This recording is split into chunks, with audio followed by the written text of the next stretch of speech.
कहानी की शुरुआत में हमें एक हॉस्पिटल नजर आता है।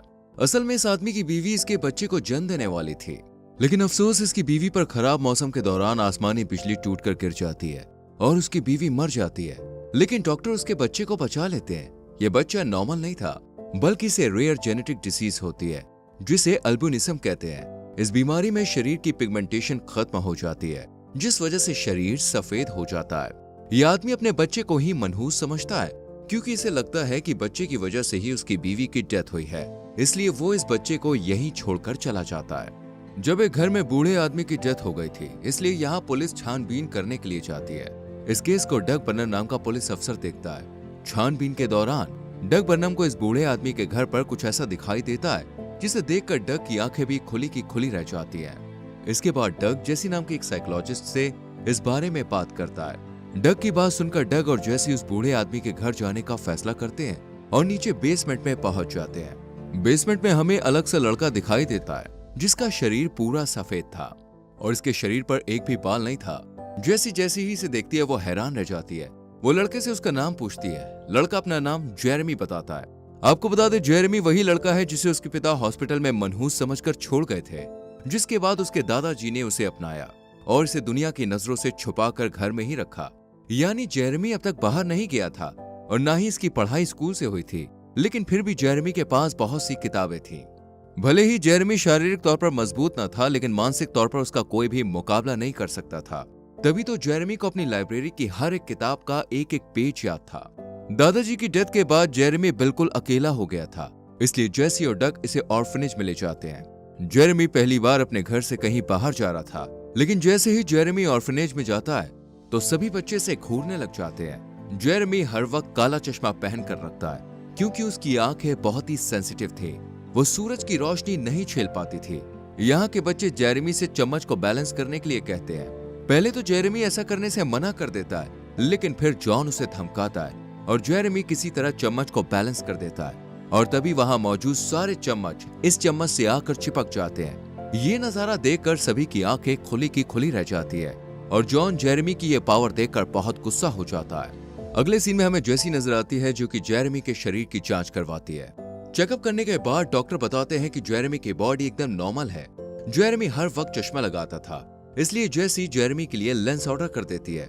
साथ ही जेसी इसका एडमिशन भी एक स्कूल में करवा देती है ताकि जेरेमी अच्छे से पढ़ सके। यहाँ जेरेमी फिजिक्स की क्लास में बैठा था और डोनाल्ड नाम का टीचर इन्हें बिजली के बारे में पढ़ाता है। इसी क्लास में लिंडसे नाम की एक लड़की भी थी जो जेरेमी को देख रही थी। इसी बीच डोनाल्ड एक इलेक्ट्रिसिटी मॉडल पर एक एक्सपेरिमेंट करता है, जिस वजह से बिजली निकलना शुरू हो जाती है।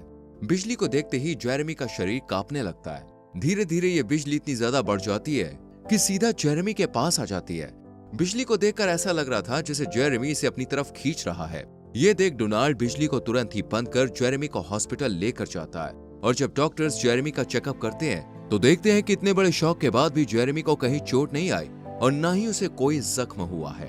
यहाँ हॉस्पिटल में डग भी आ जाता है और डोनाल्ड बताता है कि जेरेमी ने बिजली को अपनी तरफ अट्रैक्ट कर लिया था। शायद यही वजह है कि जेरेमी की बॉडी पर एक भी बाल नहीं है।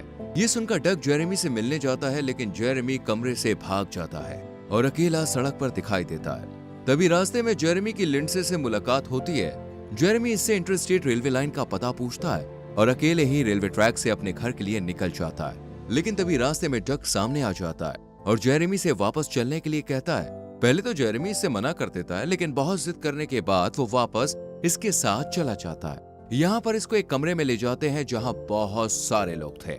यहाँ पर एक आदमी जेरेमी को बताता है कि तुम्हारा IQ इस दुनिया में सबसे ज्यादा है। अब ये तुमने बुक से सीखा है या फिर किसी और से? इस पर जेरेमी बताता है कि वो रेडियो या टीवी के पास नहीं जा सकता क्योंकि ये खराब हो जाते हैं। जेरेमी अपने घर वापस जाने के लिए कहता है, जिस पर वो लोग उसे बताते हैं कि उसका घर बैंक ने सीज कर लिया है। ये सुनकर जेरेमी यहाँ से चला जाता है। इसके बाद जेरेमी का स्कूल एक एक्टिविटी प्लान करता है जिसमें वहाँ के शेरिफ भी शामिल थे, लेकिन जेरेमी इससे भी खुश नहीं होता और अकेला जाकर बैठ जाता है। यह डग को बताता है कि जब भी वो बिजली को कड़कड़ाते हुए देखता है तो उसे लगता है कि बिजली उसकी तरफ आ रही है। यही वजह है कि उसकी माँ भी बिजली के कारण मर गई। अगले दिन डंकन एक हिरन को मार देता है और इस बात को किसी को भी बताने से मना कर देता है। यहाँ जेरेमी भी मौजूद था और हिरन को मरा हुआ देखकर वो बहुत दुखी होता है। तभी जेरेमी एक हाथ हिरन पर रखता है और एक हाथ से डंकन को पकड़ लेता है। जिस वजह से डंकन को बहुत ज्यादा दर्द होता है। ये देखकर शेरिफ जेरेमी से कहता है कि ये सब तुमने क्यों किया। इस पर जेरेमी बताता है कि उसने जो किया मैंने उसे वही एहसास दिलाया। जेसी कहती है कि तुम हमारे दोस्त हो, तुम हमें सब कुछ बता सकते हो, लेकिन जेरेमी यहाँ से गुस्सा होकर चला जाता है। दूसरी तरफ हमें डग की बीमार बीवी दिखाई देती है। डॉक्टर डग को बताता है कि जितने समय से तुम्हारी बीवी इस दर्द को सह रही है, जरूर कुछ ऐसा है जो तुम्हारी बीवी को रोके हुए है। इसके बाद डग उसे पिछले हादसे के बारे में पूछने के लिए जाता है कि आखिर जेरेमी ने उसके साथ क्या किया था।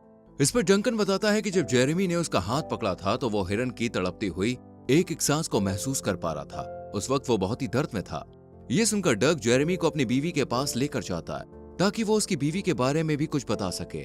जेरेमी जब डग की बीवी को छूता है और उसके दिमाग में चल रही सारी बात को बताता है, जेरेमी कहता है कि ये चाहती है कि आप अपने बेटे को माफ कर दें, और दूसरा ये कि वो अपनी शादी की अंगूठी को पहनना चाहती है जो कि काफी सालों पहले खो चुकी है। ये सुनने के बाद डग अपनी बीवी को अंगूठी पहनाता है और फिर उसकी बीवी की डेथ हो जाती है। माँ की डेथ के बारे में सुनने के बाद उसका बेटा मिलने के लिए आता है और डग अपने बेटे को देखकर गले लगा लेता है। ये सब जेरेमी देख रहा होता है और इमोशनल होकर रोने लग जाता है। अगले सीन में हमें जेरेमी और लिंडसे एक पार्क में बैठे हुए नजर आते हैं। वो यहाँ सभी के मन की बात पता है। जेरेमी बताता है कि यहाँ सभी लोगों का सोचना है कि वो सबसे अलग है, लेकिन ऐसा नहीं है। वो हर एक चीज से जुड़े हुए हैं, लेकिन ये सभी बातें लिंडसे के बिल्कुल भी समझ में नहीं आती है। तभी जेरेमी और लिंडसे एक दूसरे से हाथ मिलाते हैं और लिंडसे जेरेमी की शुरू से आखिर तक की सारी कहानी महसूस करती है कि कैसे उसके पिता ने उसे अकेला छोड़ दिया। जेरेमी के साथ भी अब तक जो हुआ था वो सब जेरेमी को याद था और उसे महसूस करके जेरेमी बहुत दुखी हो जाता है और लिंडसे से अपना हाथ छुड़ा लेता है। जेरेमी लिंडसे से पूछता है कि क्या मैं तुम्हें बुरा लगता हूँ। इस पर लिंडसे कहती है कि आज तक मैं जितने भी लोगों से मिली हूँ, मुझे उन सब में तुम सबसे ज्यादा अच्छे लगे। ये कहकर लिंडसे जेरेमी के बहुत करीब आ जाती है और उसे लिप किस करती है। लिंडसे को किस करते हुए उसके पिता देख लेते हैं और इन दोनों के पास आकर जेरेमी को मारना शुरू कर देते हैं और लिंडसे से दूरी बनाए रखने के लिए कहते हैं। इसी बीच यहाँ पे जेसी आ जाती है और जेरेमी को लिंडसे के पिता से बचा लेती है। इस इंसिडेंट के बाद जेरेमी बहुत दुखी हो गया था, इसलिए वो अपना सारा सामान लेकर अपने घर जाने लगा था, पर वो जा नहीं पाता। अगले सीन में हमें जेसी जेंट्स बाथरूम में दिखाई देती है। जेरेमी अपना ज्यादातर समय यहीं बिताता था। यहाँ उसे एक लड़का जिसके बहुत ही खूबसूरत बाल थे उसे देखता है और ऐसे ही बालों के बारे में सोचता है, लेकिन उसकी पावर्स की वजह से ये मुमकिन नहीं था। जेरेमी को जॉन देख लेता है और उसे तंग करना शुरू कर देता है और जॉन जेरेमी को परेशान करने के लिए उसका हैट छीन लेता है और अपने सर पर लगा लेता है। इसके बाद जॉन जेरेमी से कहता है कि अगर तुम वाकई में मर्द हो तो मुझसे ये हैट छीन कर दिखाओ। इसलिए जेरेमी अपनी हैट वापस लेने के लिए जैसे ही जॉन की तरफ हाथ बढ़ाता है तो जॉन उसका हाथ पकड़ लेता है। जेरेमी जॉन की पिछली जिंदगी को महसूस करता है कि कैसे उसके सौतेले बाप ने उसे टॉर्चर किया और उसकी जिंदगी कैसे बीती। जेरेमी ये सब महसूस करने के बाद उसके सौतेले पिता के कहे गए अल्फाज दोहराने लगता है। इसके बाद जॉन और उसके सभी दोस्त जेरेमी को लेकर बाहर आ जाते हैं और उसके सारे कपड़े फाड़ देते हैं। इसके बाद ये लोग इसे बहुत परेशान करते हैं और गंदे पानी में फेंक देते हैं। जेरेमी इन लोगों के सामने पूरी तरह से हार जाता है और गुस्से में अपनी सुपर पावर का इस्तेमाल करता है। तभी उसके गुस्से से बिजली कड़कड़ाने लगती है और इन लोगों पर गिर जाती है। जेरेमी को इससे कुछ भी नहीं होता, लेकिन जॉन की सांसें थम जाती है। ये देखकर जेरेमी जॉन को बिजली के छोटे छोटे झटके देता है और उसे दोबारा से जिंदा कर देता है। इसके बाद जेरेमी अपने घर वापस चला जाता है, लेकिन यहाँ इसके घर का सामान जब्त हो चुका था। जेरेमी यहाँ अकेले घर में ही बैठ जाता है। तभी यहाँ जेसी आती है और जेरेमी को समझाकर उसे गले लगा लेती है। इसी बीच यहाँ डोनाल्ड भी आ जाता है जो कि जेरेमी का अब बहुत अच्छा दोस्त बन गया था। जेरेमी को परेशान देखकर जेसी उससे कहती है कि वो अब इसे ऐसी जगह ले जाएगी जहाँ उसे परेशान करने वाला कोई भी ना हो। जैसे ही ये लोग बाहर निकलते हैं, पुलिस वहाँ जेरेमी को गिरफ्तार करने के लिए आ जाती है क्योंकि पुलिस को जॉन के इंसिडेंट की खबर लग चुकी थी। लेकिन यहाँ डग जेरेमी को बचा लेता है और जैसे ही पुलिस अफसर पुलिस स्टेशन में उसके रिपोर्ट करने के लिए फोन करते हैं तो डग उसका वॉकी टॉकी फेंक देता है। इसी बीच मौसम बहुत खराब हो जाता है और जेरेमी भागने लगता है। ये देखकर डंकन भी जेरेमी के पीछे पीछे भागने लगता है और इसके पीछे सभी लोग भागना शुरू कर देते हैं। लेकिन जेरेमी बिजली की गिरफ्त में आ जाता है और गायब हो जाता है।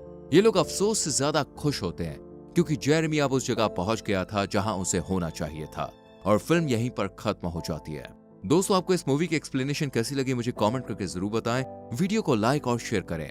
आने वाली वीडियोस को देखने के लिए चैनल को सब्सक्राइब करके बेल आइकॉन प्रेस करें जिससे आने वाली वीडियोस मिस ना हो। अगर आप किसी पर्टिकुलर मूवी की एक्सप्लेनेशन हिंदी में चाहते हैं तो वो भी आप हमें बता सकते हैं। मिलते हैं अगली वीडियो में। अपना ख्याल रखें। Bye bye.